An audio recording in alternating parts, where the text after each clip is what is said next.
Sudah. Belum.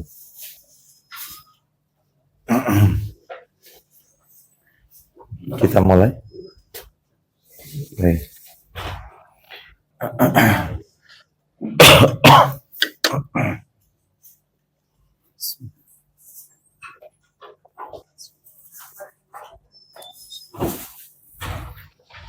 Bismillah.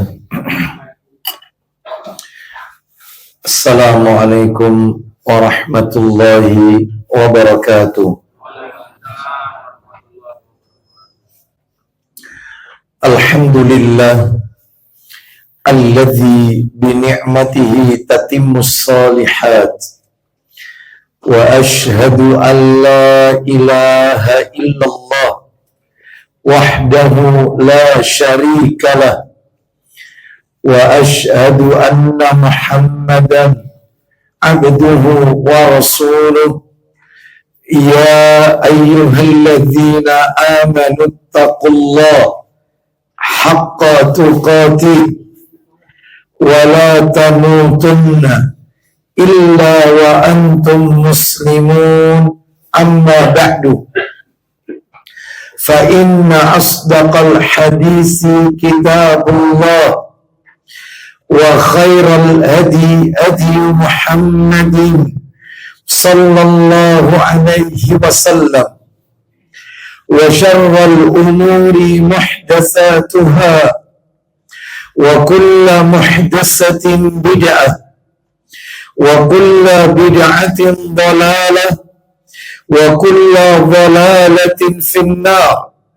Ikhwan wa akhwati fillah, bapak-bapak, ibu-ibu, kaum muslimin dan muslimah, jamaah salat maghrib dan majelis taklim Masjid At-Tauhid Pondok Chandra yang semoga dimuliakan oleh Allah Subhanahu wa ta'ala. Puji dan syukur senantiasa kita panjatkan kepada Allah Tabaraka wa ta'ala atas segala karunia nikmat yang telah Allah berikan kepada kita. Salah satu dari sekian banyak kenikmatan-kenikmatan yang Allah karuniakan kepada kita dan kita rasakan pada malam hari ini adalah Allah Subhanahu wa ta'ala kembali mempertemukan kita sekalipun pada waktu yang berbeda.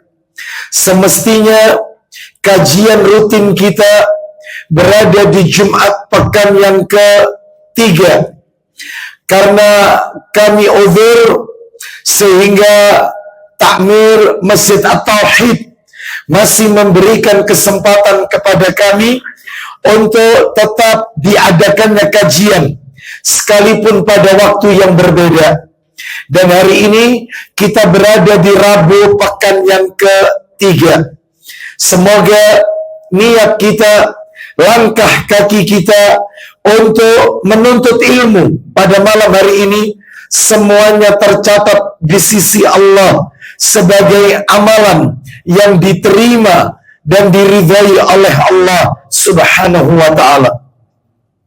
Bapak Ibu kaum muslimin dan muslimah rahimani wa rahimakumullah, malam hari ini kita akan melanjutkan materi kita.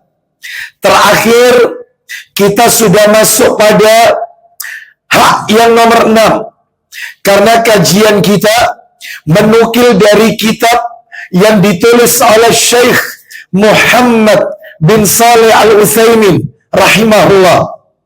Kitab yang sudah diterjemahkan dalam bahasa Indonesia, 10 hak fitrah sebagaimana yang ditetapkan oleh syariat. Dan kita masih berada pada hak yang nomor 6. Apakah dia? Hak suami istri. Hak suami istri. Baik. Hak suami adalah kewajiban istri. Hak istri adalah kewajiban seorang suami.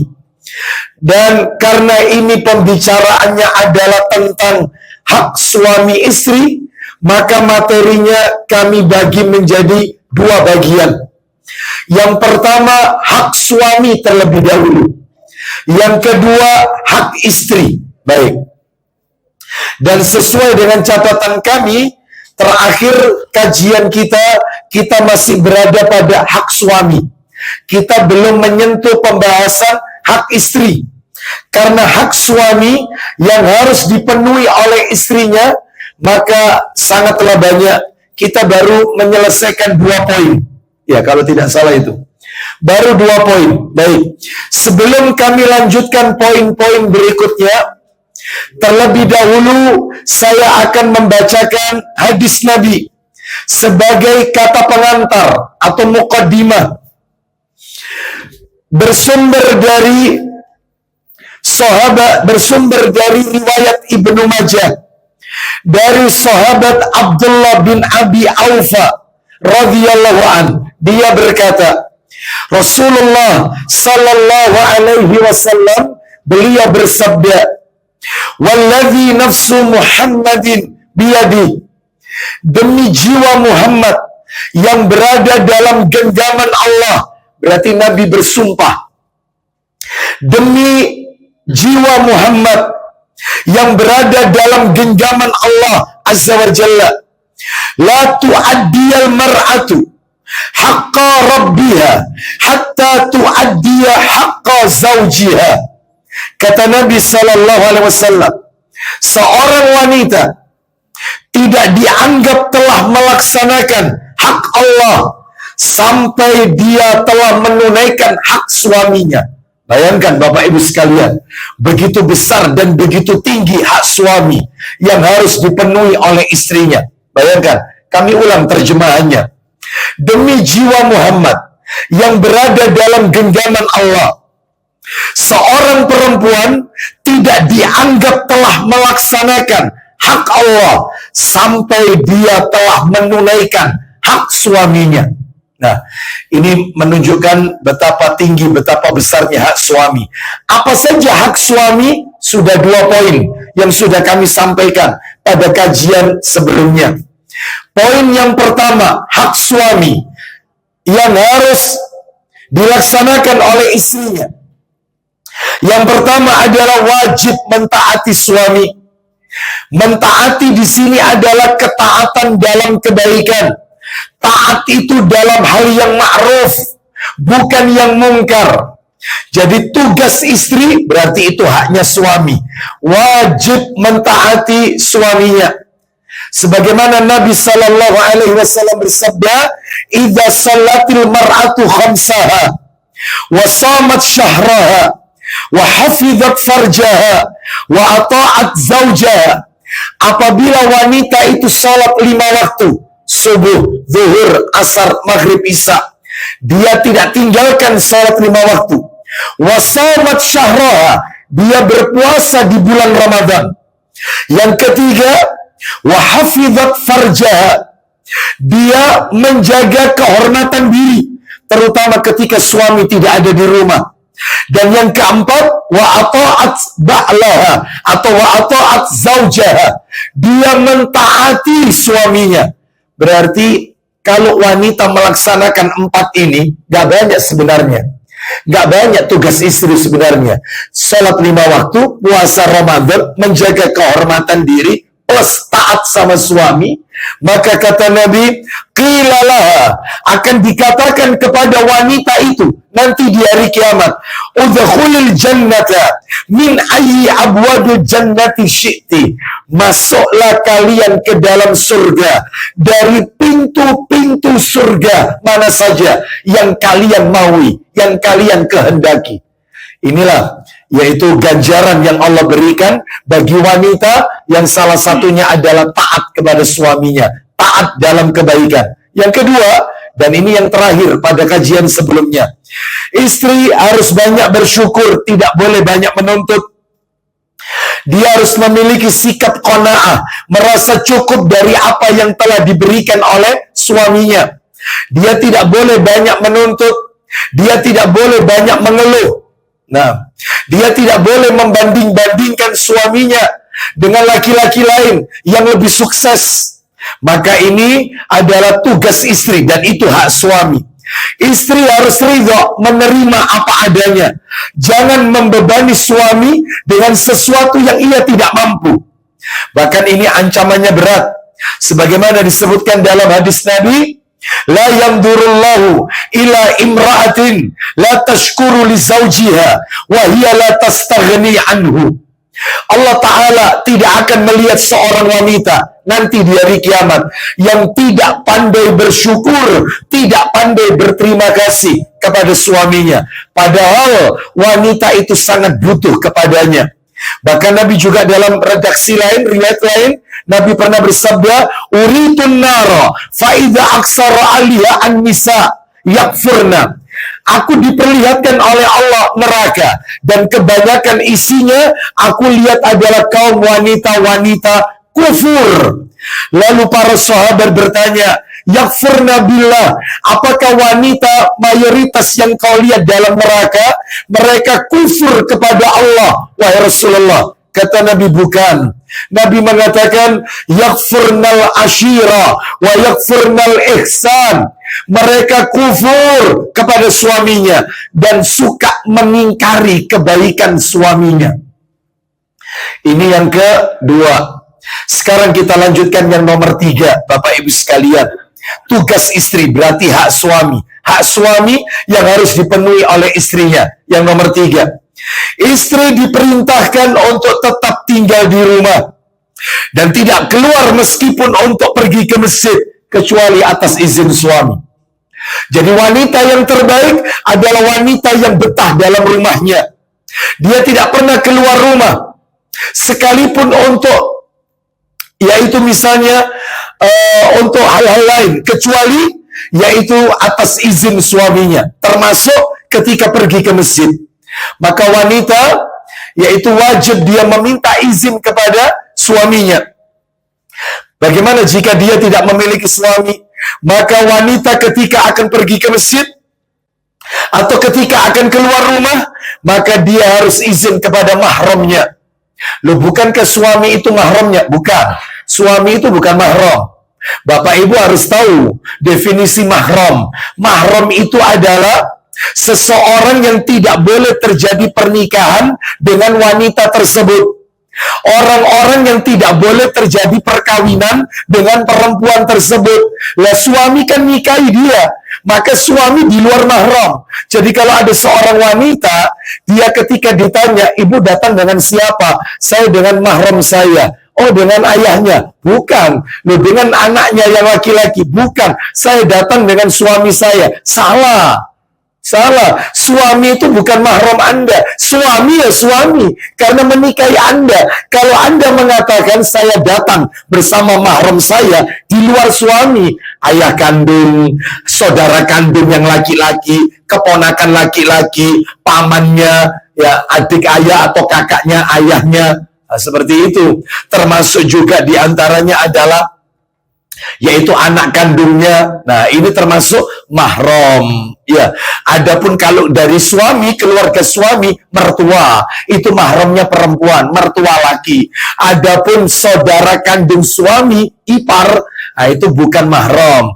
Jadi harus dibedakan siapa mahram, siapa yang tidak disebut sebagai mahram. Jadi izin istri diperintahkan untuk tetap tinggal di rumah dan tidak keluar meskipun untuk pergi ke masjid kecuali atas izin suami. Dalilnya Allah Ta'ala berfirman dalam Al-Quran. Kita dengarkan murotalnya. Quran surat yang ke-33. Ayatnya ayat yang ke-33 juga. Mudah diingat ya. Surat 33 itu Al-Ahzab. Ayatnya 33 juga. Baik, kita dengarkan. Allah Ta'ala berfirman, وَقَرْنَ فِي بُيُوتِكُنَّ وَلَا تَبَرَّجْنَ تَبَرُّجَ الْجَاهِلِيَّةِ الْأُولَى وَأَقِمْنَ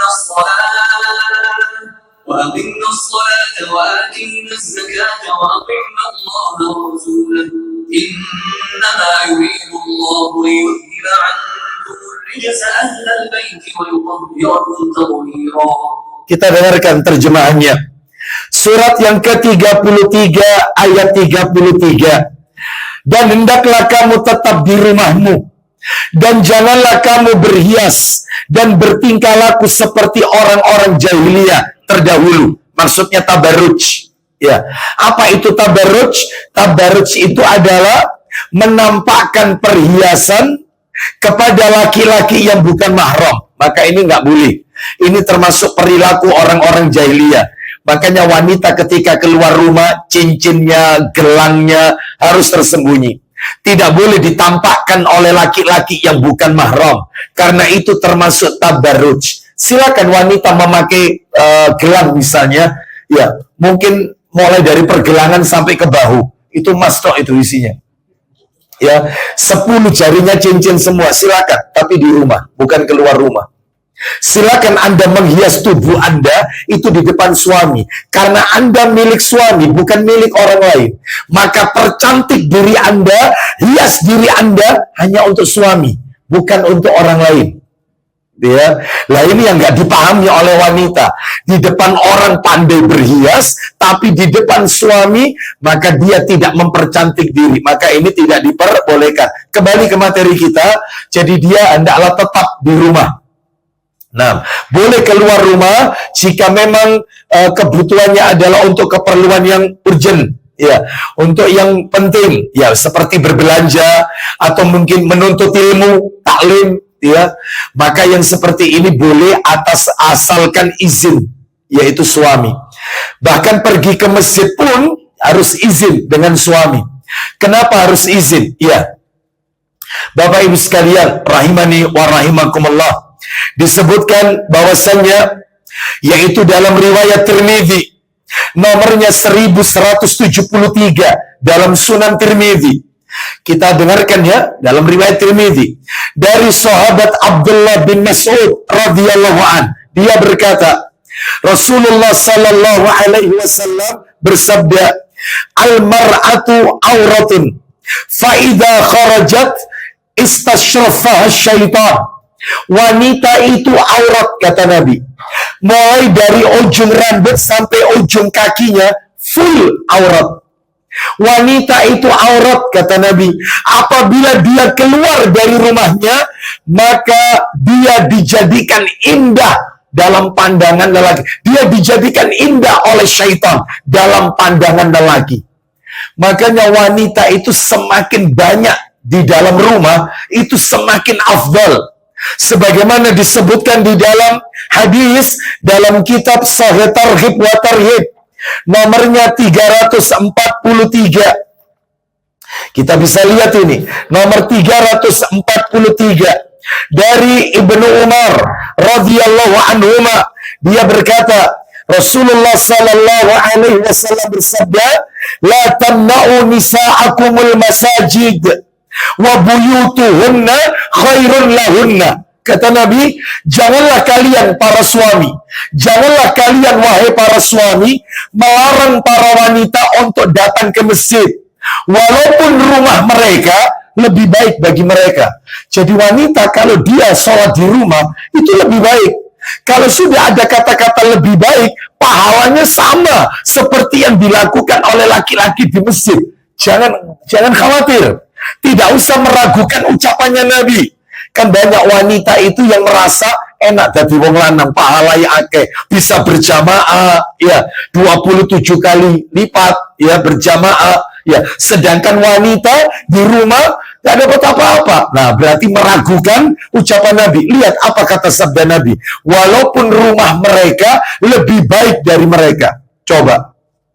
Bahkan Bapak Ibu sekalian, ini disebutkan dalam Sahih Targhib wa Tarhib, nomornya mundur 340. Tadi kan 343, ini 340. Karena ini panjang, saya langsung terjemahkan saja. Dari Ummu Humaid, istri Abu Humaid radhiyallahu anhuma. Dia berkata, bahwasannya dia mendatangi Rasulullah sallallahu alaihi wasallam. Ummu Humaid, istrinya Abu Humaid As-Sa'idi radhiyallahu anhu mendatangi Nabi seraya berkata, "Ya Rasulullah, sesungguhnya aku suka sholat bersamamu." Maksudnya di Masjid Nabawi. Maksudnya berjamaah bersama Nabi di Masjid Nabawi. Siapa yang nggak kepingin, Pak? Sholat di sana 1000 kali. Ya, bayangkan 1000 kali. Kalau 5 kali, 5 hari, sehari kan 5 kali. Subuh, zuhur, asar, maghrib, isya. 1000 dikali 5, 5000. Kalau kita sholat di negeri kita, maka kan sekali sholat berjamaah 27. Kalau dikali 5 waktu, berarti kan 135. Anda bisa bagi saja 5.000 dibagi 135. Ketemu angka kurang lebih 37 hari. Jadi Anda sholat di Masjid At-Tauhid 37 hari, itu seperti sehari di Masjid Nabawi. Bayangkan. Ini wanita ini kepingin sholat bersama Nabi di Masjid Nabawi. Terus Rasulullah SAW menjawab, nih perhatikan baik-baik. Mudah-mudahan ibu menyimak baik-baik ini yang ada di belakang. Apa kata Nabi? Aku tahu engkau menyukai sholat bersamaku. Akan tetapi, akan tetapi sholatmu di ruangan di dalam kamarmu lebih baik daripada sholatmu di kamarmu. Jadi rumah itu kan di dalamnya ada beberapa bagian. Ada ruang tamu, ada ruang keluarga, ada ruang tengah atau dapur. Nah, di dalam rumah ada kamar. Lah ini di dalam kamar ada ruangan lagi.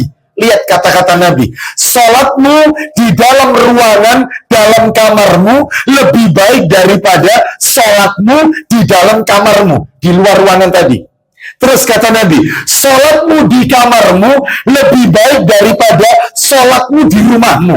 Jadi daripada ruang tamu, daripada ruang tengah, dalam kamar yang afdal untuk wanita. Sholatmu di rumahmu lebih baik daripada sholatmu di masjid kaummu. Sholat dekat rumahmu. Ya. Terus kata Nabi, sholatmu di masjid kaummu, sholat dekat rumahmu, lebih baik daripada sholatmu di masjidku Nabawi. Anda bisa bayangkan, ya, sami'na wa ata'na. Ini ucapan kalau sudah ada kata-kata lebih baik, pahalanya, tanggungannya Allah Azza wa Jalla. Tapi nggak dilarang loh ya, wanita ke masjid tidak ada larangan. Cuman kalau ditanya mana yang lebih utama, maka jawabannya di rumah. Bahkan di nomor, dalam Sahih Targhib wa Tarhib, nomor 347, yaitu disebutkan oleh Abdullah bin Mas'ud radhiyallahu an, dia berkata, Rasulullah SAW bersabda, ya, ma sallatil mar'atu min salatin ahabbu ilallah min asyaddi makanin fi baitiha zulmatan. Artinya, tidaklah seorang wanita yang melakukan sholat yang lebih dicintai oleh Allah. Sholatnya wanita yang paling dicintai oleh Allah. Bagaimana itu? Sholat yang dikerjakan di bagian paling gelap di dalam rumahnya. Bagian paling gelap dari rumahnya. Itu sholatnya wanita yang dicintai oleh Allah Azza wa Jalla. Intinya boleh pergi ke masjid, asalkan izin dengan suami. Izin. Baik. Dan yang lebih afdal adalah tetap di rumahnya. Jadi ini yang nomor 3. Sebaik-baik wanita, dia betah di rumahnya. Karena ada wanita itu yang nggak betah di rumah. Tiap hari keluar. Ya, seperti itu. Karena tiap hari taklim soalnya. Ya, seperti itu. Ya, sampai nggak masak-masak. Ya, ini baik. Ini nomor 3. Jadi yang afdal adalah di rumahnya. Karena taklim tidak harus hadir di majelis ilmu. Dia bisa ikuti taklim secara online. Bisa. Ya, apalagi suaminya melarangnya, jangan kemana-mana. Loh, aku ini mau taklim, gak usah keluar, di rumah saja. Ya sudah, kalau gitu bisa ngikuti taklim secara online, bisa.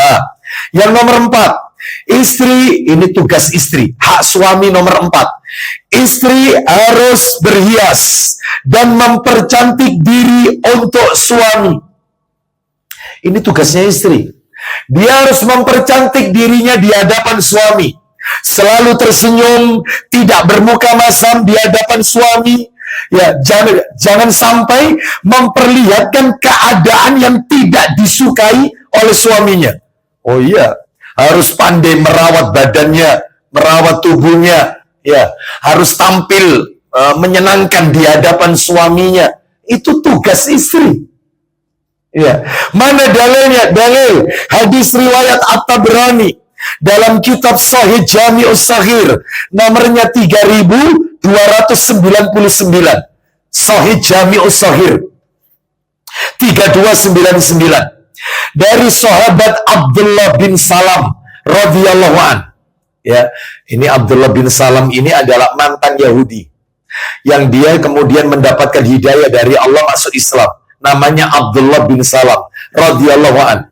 Dia berkata, Rasulullah sallallahu alaihi wasallam bersabda, khairun nisa'i allati tasurruka idza absarta wa tuti'uka idza amarta wa tahfadhu 'ainaka fi nafsiha wa malika. Artinya, sebaik-baik istri itu wanita yang best of the best.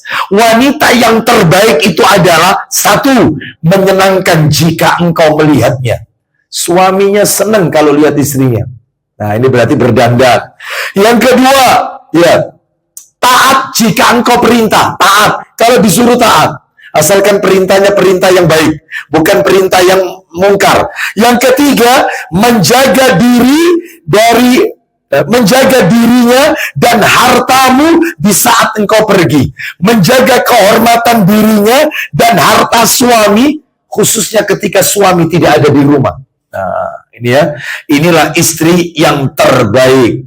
Ya, Pak, Bu, mohon maaf, terutama ibu-ibu ini, mohon maaf ini. Suami ini, Bu, suami ini, ya, kerjanya di luar rumah. Ibu-ibu bisa tahu kan, wanita di luar sana, wanita yang ada di jalanan, mereka kalau berdandan tampil optimal. Mulai dari parfumnya, mulai dari semuanya, sampai sak pakaiannya. Yang namanya suami, karena dia masih beriman, maka dia tanamkan dalam dirinya, istri saya di rumah lebih cantik daripada engkau yang ada di jalan. Oh, ya. Ternyata ketika pulang ke rumah, itu bukan assalamualaikum yang dibaca. A'udzubillahi minasyaitonirrajim. Kenapa? Karena rambutnya sudah rambut singa, muluk. Ya. Terus kemudian daster yang dipakai daster akhir zaman. Terakhir pas Dajjal keluar. Ya, gak bener ini kayak begini. Tapi karena suami ngedem hati, apa kata suami? Nanti mungkin dia tidak ada persiapan untuk berdandan. Karena saya datang terlalu tiba-tiba dan saya tidak memberitahu. Nanti malam dia akan tampil cantik di hadapan saya. Tambah malam, tambah horor. Ya. Kenapa kok tambah horor? Istrinya kayak mumi. Pakai apa itu? Putih-putih itu, nah, masker, nah itu ya, la haula wala quwata illa billah. Ya, terus apa yang salah kalau kayak begini ini? Suami sudah disodorkan wanita di luar, tampil seksi, ya, memperlihatkan aurat, wanginya jalan aja jalan, orangnya sudah lewat, baunya ajib. Ya, ini ya, di luar sana, ternyata di dalam rumah, ya Allah, balsem. Ya, Remason katanya ya, dan seterusnya. Oleh karena itu, maka tugas istri harus tampil. Ya, lah ini masalahnya tidak awal-awal nikah merawat tubuhnya. Ya, begitu punya anak satu, punya anak dua sudah nggak dirawat lagi. Istri Nabi ini Pak, Bu, terutama ibu-ibu nih, istri Nabi disebutkan di dalam satu riwayat, mereka kalau Nabi mau datang, itu mereka melakukan apa rambutnya ini diberikan wewangian. Kalau bahasa sekarang apa? Ratus ya.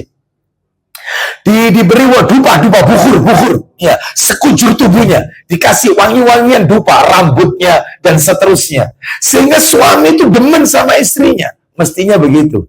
Ustadz, ini juga berlaku untuk suami, tahu Ustadz? Iya, sebenarnya.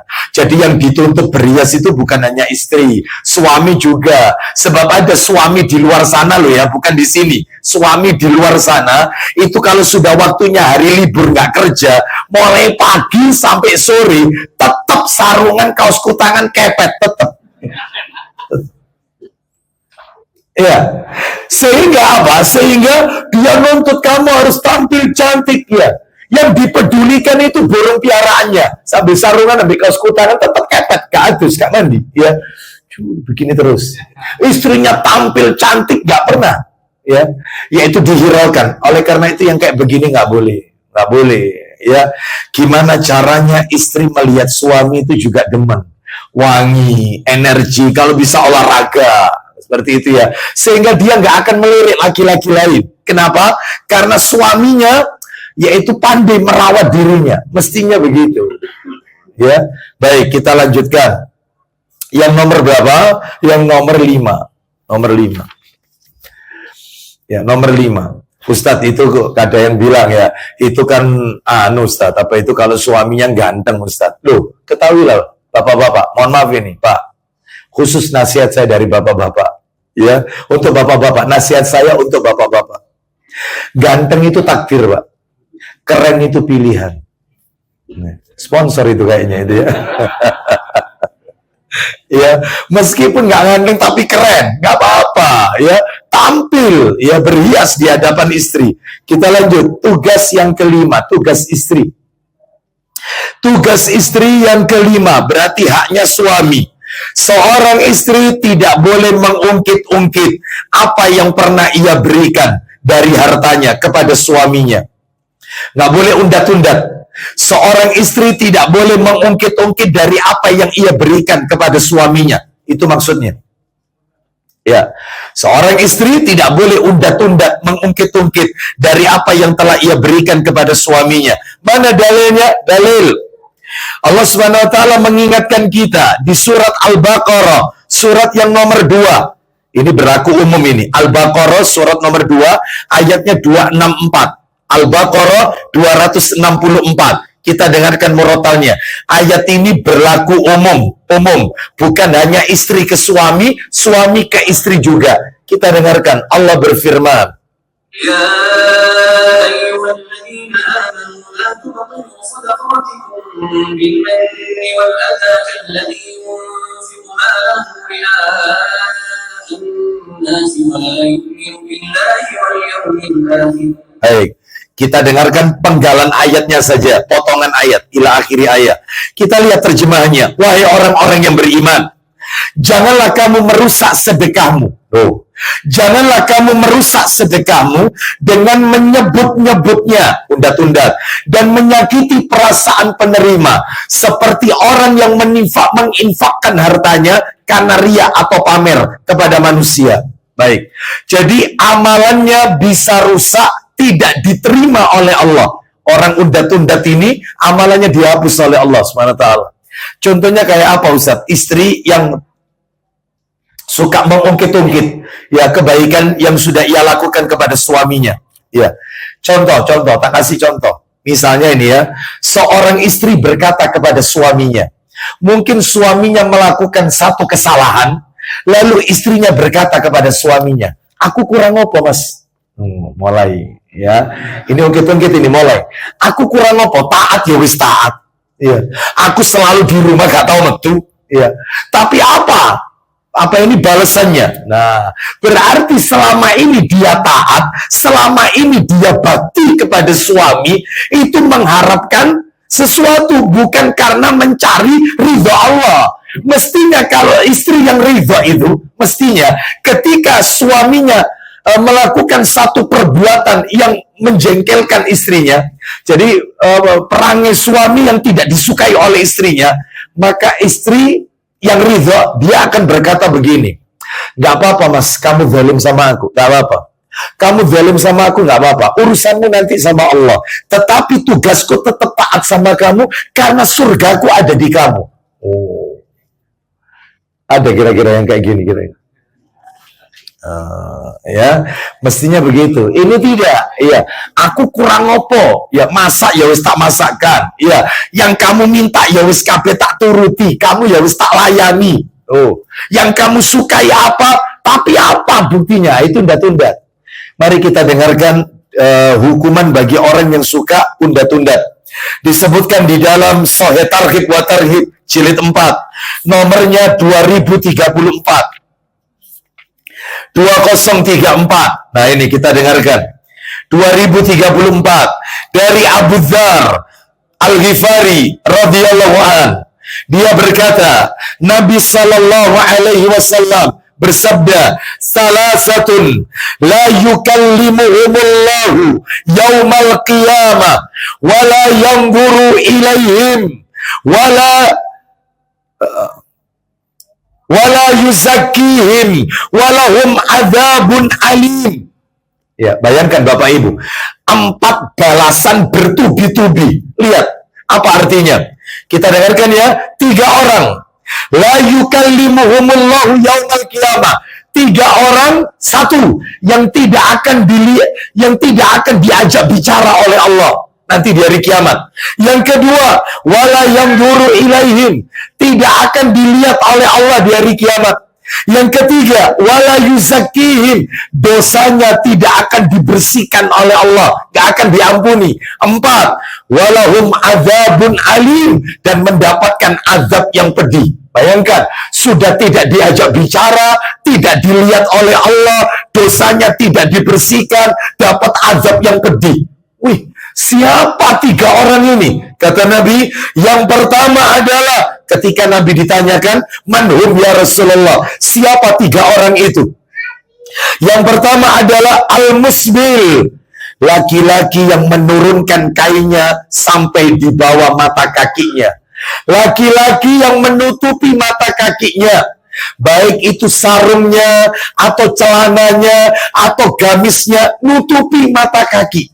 Itu orang pertama, tidak akan dilihat oleh Allah, tidak diajak bicara oleh Allah, dosa tidak disucikan, plus azabnya pedih. Naudzubillah. Yang nomor 2, wal mannan. Ya ini. Apa itu al-mannan? Orang yang suka ungkit-ungkit pemberian. Yang nomor 3 adalah wadayus. Wadayus. Siapa itu dayus? Alladzi yukiru fi ahlil hubsa. Ya, seorang laki-laki yang membiarkan kemungkaran terjadi dalam rumah tangganya. Bahkan dalam redaksi lain, yang nomor 3 ini ada redaksi lain. Wal munafiqu sil'atahu bil halfil kadzib. Orang yang melariskan barang dagangannya dengan sumpah palsu. Orang yang suka melariskan barang dagangannya dengan sumpah palsu. Demi Allah, Pak. Ini barang ini, Pak, edition limited edition. Gak ada lagi ini. Sampean punya barang ini istimewa. Kalau orang tua, Pak, saya Indonesia. Ini KW1, Pak. Saya tidak bohong ini. Dan saya tidak ambil untung banyak. Padahal itu KW2. Pakai demi Allah lagi. Untuk melariskan barang dagangannya. Lah ini masuk kategori mendapatkan 4 ancaman tadi. Salah satunya undat-undat, ungkit-ungkit pemberian. Kita lanjutkan nomor 6. Tugas istri. Berarti haknya suami. Yang ke-6, ya, seorang istri tidak boleh menyakiti suami. Tidak boleh. Istri tidak boleh menyakiti suami, baik dengan ucapannya maupun perkataannya. Tidak boleh. Ya, jadi kalau ditanya, Ustadz, tugas apa? Tugas terberat apa? Ya, apa tugas terberat bagi seorang suami? Apa tugas paling berat dari seorang suami? Maka tugas paling berat dari seorang suami itu adalah membawa istri dan anak-anaknya sampai ke surga Allah Azza wa Jalla. Qu anfusakum wa ahlikum naro. Jagalah dirimu dan keluargamu dari api neraka. Itu tugas terberat. Lah kalau perempuan, istri, apa tugas terberat bagi seorang istri, seorang wanita? Apakah melahirkan? Bukan. Apakah mengandung hamil? Bukan. Apakah menyusui? Bukan. Apakah melayani suami atau mencuci pakaian, merawat anak? Bukan. Lalu apa tugas terberat bagi seorang istri? Ada, yaitu menjadikan suaminya betah di rumah karena lisan atau perbuatannya. Itu tugas paling berat dari seorang istri. Suaminya betah di rumah karena lisan istrinya. Jadi dia tidak pandai menyakiti hati suaminya. Mana dalilnya? Dalil hadis riwayat Ibnu Majah dalam Sahih Targhib wa Tarhib, kitabnya saya bawa. Nomornya disebutkan nomor 1945. Saya bacakan aja. 1945. dari Mu'adz bin Jabal radhiyallahu an, dia berkata, Rasulullah sallallahu alaihi wasallam bersabda, tidaklah seorang istri yang menyakiti suaminya ketika di dunia, melainkan istrinya dari kalangan bidadari surga akan berkata. Jadi wanita kalau nyakiti suaminya, entah karena ucapan, entah karena perbuatan, itu pasangan suami ini, pasangan laki-laki ini, dari jenis bidadari surga, itu berkata, apa kata bidadari? La tu'dhihi qatalakillah, jangan kau sakiti dia, semoga Allah memerangimu. Didoakan oleh bidadari, semoga Allah memerangimu. Ya, kenapa? Kata bidadari selanjutnya, karena suamimu itu hanya sejenak berkumpul denganmu, tetapi dia akan meninggalkan engkau dan akan kembali kepada kami. Oh, itu. Makanya kalau ada seorang istri, ya, itu kata-katanya kasar, kita lanjutkan dikit ya, sebelum dikumandangkan adzan Isya, maka tolong suaminya ingatkan aja, bidadari ngamuk lo, ya, marah lo. Istri zaman sekarang, kaget tok bidadari, kaget tok. Sebab ada seorang istri itu yang lisannya bikin suami itu kepikiran. Ada. Sampai-sampai tadi pagi subuh saya sampaikan, ya, yaitu materi ini ketika kajian di mana Ampel Melati di Musola Al Hidayah. Ada sebuah doa Nabi, bagus doanya. Doa itu berbunyi, ya, isinya bagus, Bapak Ibu sekalian. Isi doa itu bagus sekali. Karena yang diminta kepada Allah itu ada beberapa. Kita dengarkan. Di antaranya, Nabi Sallallahu Alaihi Wasallam, beliau berdoa, ya, Allahumma inni a'udzubika min jarisu. Ya Allah, aku berlindung kepadamu dari tetangga yang jahat. Satu. Yang kedua, ya, wa min zaujin tushayyibuni qabla al-mashibi. Aku berlindung kepadamu ya Allah dari seorang istri yang menyebabkan rambutku putih sebelum waktunya. Oh. Ini ada, ya, mungkin dibully sama istrinya, jadi belum waktunya beruban sudah beruban.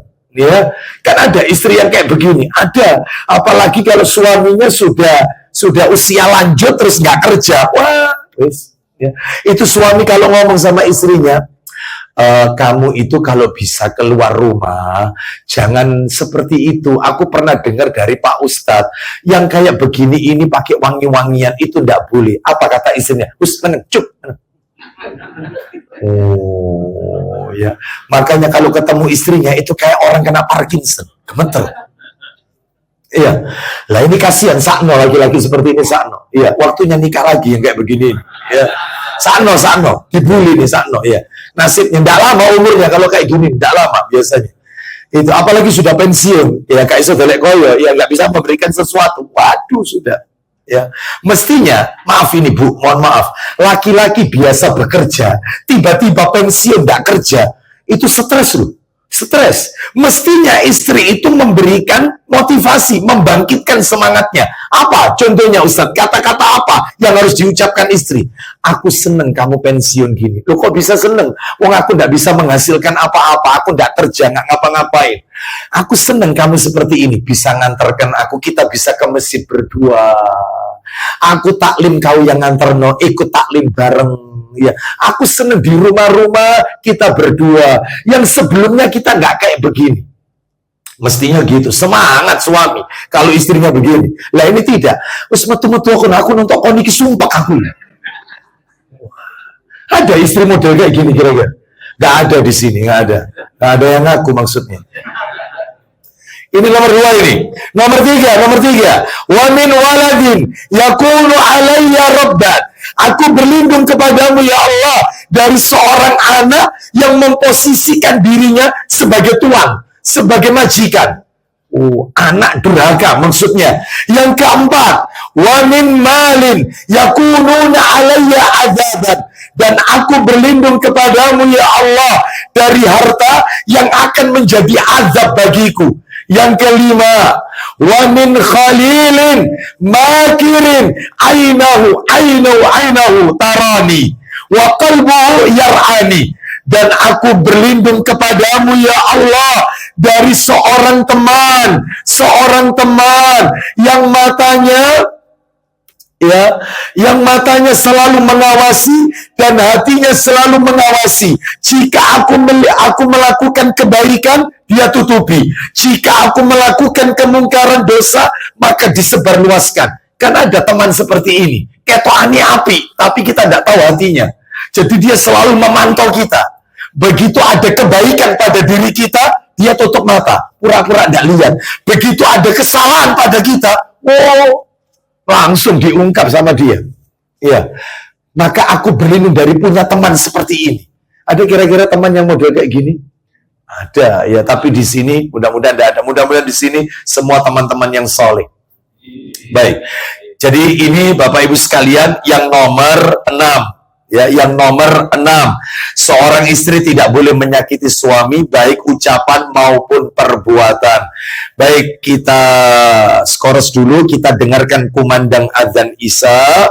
Setelah itu kita lanjutkan poin-poin berikutnya. Wassallallahu ala nabiyyina wa ala alihi washabihi wasallam.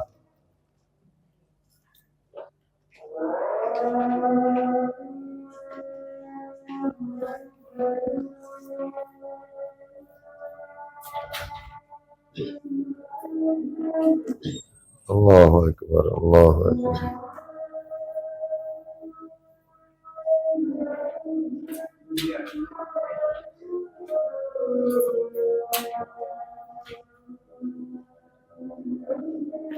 Allahu Akbar, Allahu Akbar.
Ya Muhammad.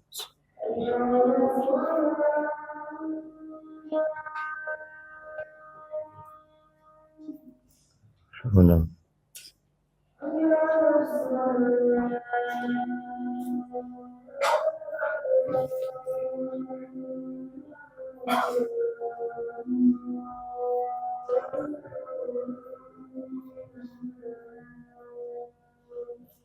La hawla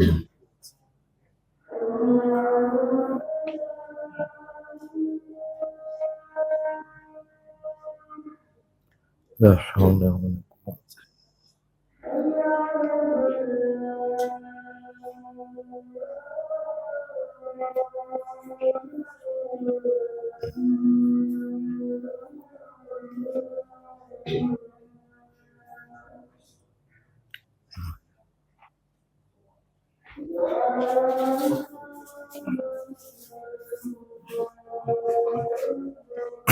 Allah.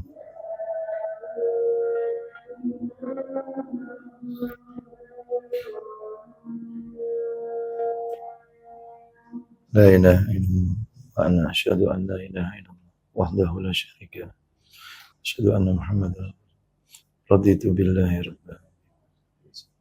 Allahumma shalli ala Muhammad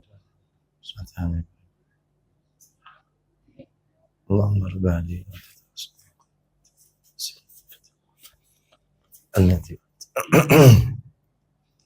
Alhamdulillah wassalatu wassalamu ala Rasulillah wa ba'd. Kita lanjutkan nomor 7.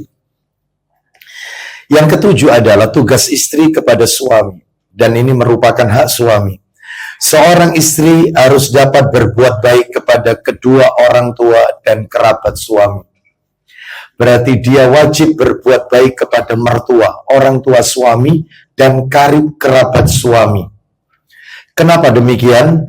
Karena sesungguhnya istri tidak dianggap berbuat baik kepada suami jika ia memperlakukan orang tua suami atau kerabatnya dengan perlakuan yang jelek. Maka dia tidak bisa dikatakan istri yang baik, berbuat baik kepada suami. Jadi bahkan saya pernah menyampaikan, orang tua suami berarti mertua istri membutuhkan wanita tersebut. Nah, dia berkata kepada seorang suami, berkata kepada istrinya, tolong mama antarkan. Mama di sini adalah orang tua suami. Tolong mama antarkan.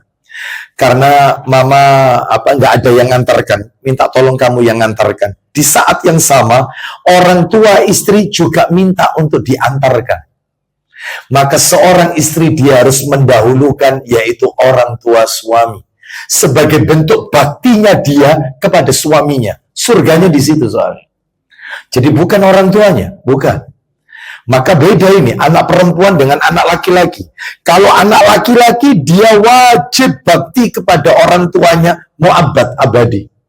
Sedangkan kalau anak wanita, selesai. Yaitu tidak abadi, tapi mu'akkad, selesai di meja perkawinan. Selesai. Dia tetap berbuat baik kepada orang tuanya, tapi jika berbenturan dua kepentingan, maka dia harus mendahulukan kepentingan keluarga suami. Suaminya sebagai bentuk berbuat baik kepada suami. Jadi bakti kepada mertua, ibu mertua, orang tua suami, itu bagian dari bakti kepada suami. Nah, itu ya.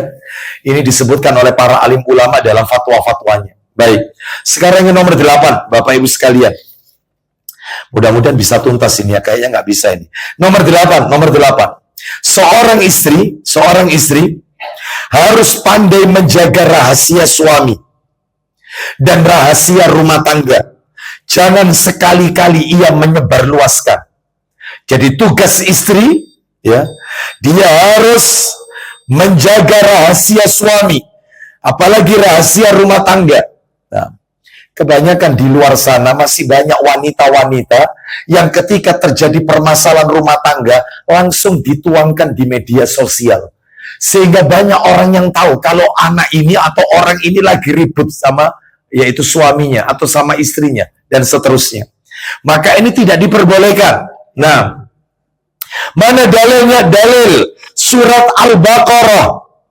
Ayatnya ayat 187. Ayat ini sebenarnya ayat rangkaian tentang puasa Ramadan. Tetapi diawali ayat ini dengan firman Allah yang sangat indah. Kita dengarkan. Al-Baqarah 187. Ya.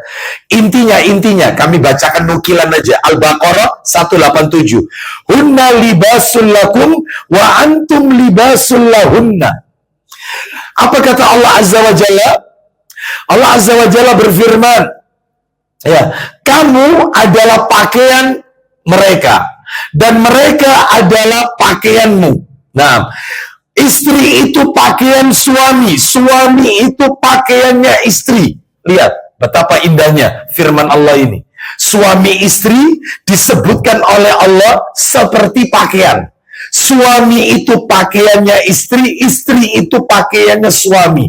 Memangnya apa hikmahnya suami istri diibaratkan pakaian? Hikmahnya satu, yang namanya fungsi pakaian nutup aib, nutup aurat.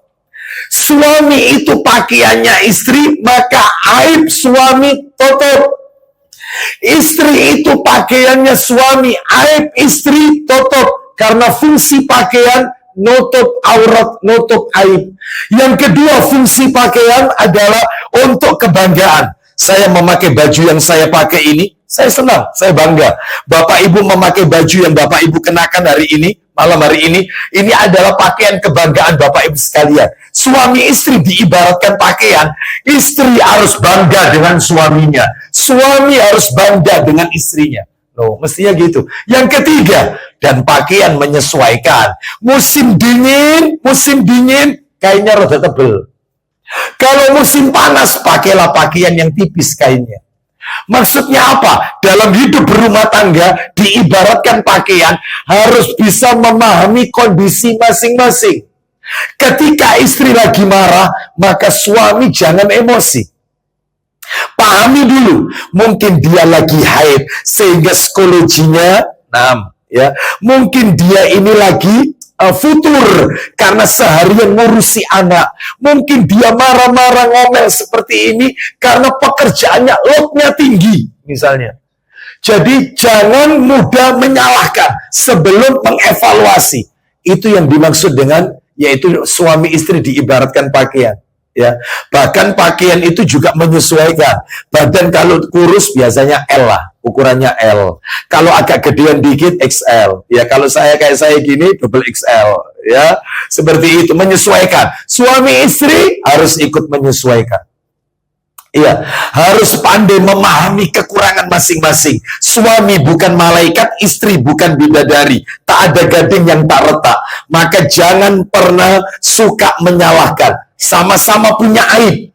Rumah tangga itu kuncinya butuh sabar. Butuh sabar, dan jangan mudah emosi. Itu aja. Karena semuanya punya aib. Nggak ada yang sempurna. Baik. Maka insya Allah rumah tangganya akan awet sampai menghadap Allah Azza wa Jalla. Tapi kalau dikit-dikit dipakai ribut, masakan asin tidik dikai dadekno hal, ya, nanti apalagi setrikaan agak lungset dikit dijadikan perkara. Nanti apa yang nggak bener dikit dijadikan perkara. Nggak kelar-kelar yang kayak begini. Ya, jadi saling memahami kekurangan masing-masing. Makanya beberapa waktu yang lalu saya ngasih contoh kan. Ngasih contoh, mohon maaf ini ya, saya memberikan contoh, seorang suami bilang sama istrinya, tolong barangku ini masukkan dalam tas, karena nanti mau tak jadikan presentasi rapat. Jangan lupa ya, masukkan ini. Iya ya bang, iya, ojo lali lu ya, leboknya iya ya bang, iya. Qadarallah, lupa ternyata. Sampai di kantor, dibuka tas, gak ada barang itu. Saya tanya, kira-kira suami segera telepon istri tidak? Ya, kira-kira ketika telepon marah-marah atau tidak? Suami yang itu ibu-ibu katanya marah, gitu ya. Suami yang terbaik, suami yang baik adalah ketika dia telepon istrinya, memang betul dia telepon. Halo, assalamualaikum, waalaikumsalam. Kau lupa ya masukkan barang itu dalam tas. Iya mas, sepurana nih mas, sepurana mas, aku lupa khilaf aku. Kamu tahu nggak apa sebabnya kamu lupa memasukkan barang itu ke dalam tas itu? Tahu nggak sebabnya? Pasti istri akan hatinya bertanya-tanya. Wah ngamuk iki bakal. Ya, maka kamu tahu nggak apa? Kenapa kok aku bisa lupa? Ya, kamu tahu alasannya kenapa kamu bisa lupa masukkan barang itu? Iya, apa? Itu karena dosa-dosaku di masa yang silam. Ada suami model kayak begini kira-kira? Ada? Ya. Suami yang baik jangan menyalahkan orang sebelum evaluasi. Kenapa Ustadz? Kaitannya sama dosa. Dosa itu bawa efek. Nabi pernah mengatakan bahwasanya ada dua benda yang asalnya surga turun ke muka bumi. Yang pertama kurma ajwa, yang kedua adalah Hajar Aswad. Kata Nabi, Hajar Aswad itu pertama kali turun ke muka bumi lebih putih daripada susu. Lalu kenapa sekarang kalau kita mencium Hajar Aswad saat memulai tawaf, itu kita lihat kok hitam legam? Kenapa? Nabi menjawab, karena dosa manusia yang menempel di batu itu pada saat memulai tawaf. Jadi kita melambaikan tangan ke Hajar Aswad, dosa kita nempel. Berarti dosa itu bawa efek. Batu yang awalnya putih bisa hitam legam karena dosa kita. Suami yang melakukan dosa, efeknya ke istri, efeknya ke anak. Orang tua yang pernah melakukan dosa, efeknya anak angel tuturani. Ya, sulit untuk disuruh sholat, sulit. Ya, maka jangan suka menyalahkan orang sebelum mengevaluasi diri kita. Makanya rumah tangga itu butuh evaluasi terus, ya. Ini seperti ini mungkin karena kesalahan kita dan seterusnya dan seterusnya. Wallahu a'lam wa bishawab. Baik, mana dalilnya? Saya bacakan untuk yang nomor 8. Belum saya kasih dalil kan? Suami istri harus pandai menjaga rahasia. Saya cukupkan sampai di sini aja ya. Nomor 8. Dalilnya riwayat Muslim. Riwayat Muslim, nomor hadisnya 1437. Muslim 1437. Saya baca. Dari Abu Sa'id Al-Khudri radhiyallahu anhu, dia berkata, Rasulullah sallallahu alaihi wasallam bersabda, "Inna min asyarin nasi indallahi manzilatan yaumal qiyamah." Sesungguhnya di antara manusia yang paling jelek kedudukannya di sisi Allah hari kiamat, siapa paling jelek di sisi Allah? Ar-rajula yufdi ila imra'atihi wa tufdi ilai. Seorang suami yang memberitahukan kejelekan istrinya kepada orang lain, begitu juga istri yang memberitahukan aib suaminya kepada orang lain. Ya, maka inilah yaitu kedudukan manusia terjelek di hari kiamat nanti. Waliyadzubillah. Baik, demikian apa yang bisa kami sampaikan. Tinggal beberapa poin. Memang totalnya berapa? 14 berarti kurang 6 poin lagi. Tugas istri kepada suami, haknya suami. Ya, baik, insya Allah kita lanjutkan pada kesempatan yang akan datang 6 poin sisanya, insya Allah. Ada yang mau bertanya?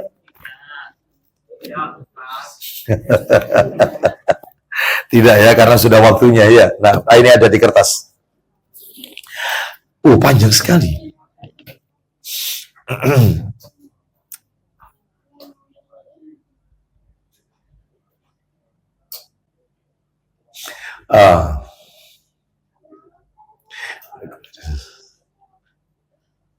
Masalah nafkah ya.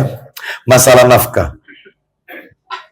Seorang istri yang menggantikan suami dalam mencari nafkah. Maka bagaimana? Intinya kan harus keluar rumah dan seterusnya. Bagaimana dengan keadaan seperti ini? Ini yang saya tangkap sekilas ini. Ya, menggantikan tugas suami dalam nafkah untuk keluarga. Apakah istri harus menerima suami dalam keadaan dan seterusnya? Baik. Dalam hal ini, jika suaminya itu terkena uzur, sakit. Nah, yang dia tidak bisa mencari nafkah, maka dalam hal ini istri boleh membantu suaminya untuk mencari nafkah. Yang tidak boleh itu adalah ketika suami tidak terkena uzur, sehat walafiat, dia bisa untuk mencari nafkah, ternyata dia di rumah yang kerja keliling istrinya. Sedangkan tugas istri yang terbaik memperbanyak di dalam rumah, bukan keluar rumah. Maka tentunya yang seperti ini tidak diperbolehkan. Ya, semestinya yang keluar rumah itu suami, kecuali tadi karena terkondisikan suami sakit atau sebab-sebab yang lainnya, maka boleh seorang istri yaitu membantu suaminya. Dan kalau bisa ketika bekerja, tolong semaksimal mungkin hindari berinteraksi dengan laki-laki yang bukan mahram dalam menjaga kehormatan keluarga. Nah, seperti itu. Bisa kok menjadi wanita karir sekalipun tidak di kantoran. Bisa. Bisa wanita itu menjadi wanita karir sekalipun di dalam rumah. Bisa. Menjadi wanita yang sukses sekalipun dia harus tidak bekerja dengan orang. Bisa. Maka tentunya dalam hal ini sebuah kemuliaan, yaitu seorang istri yang membantu suaminya. Wallahu a'lam bishawab. Intinya boleh kalau terkondisikan. Demikian yang bisa kami sampaikan. Semoga menjadi tambahan ilmu yang bermanfaat. Semoga Allah meridhai amal ibadah kita. Kita tutup wassallallahu ala nabiyyina wa ala alihi washabihi wasallam. Subhanakallahumma wa bihamdika asyhadu an la ilaha illa anta astaghfiruka wa atubu ilaik. Wa akhiru da'wana anil hamdulillahi rabbil alamin. Assalamualaikum warahmatullahi wabarakatuh.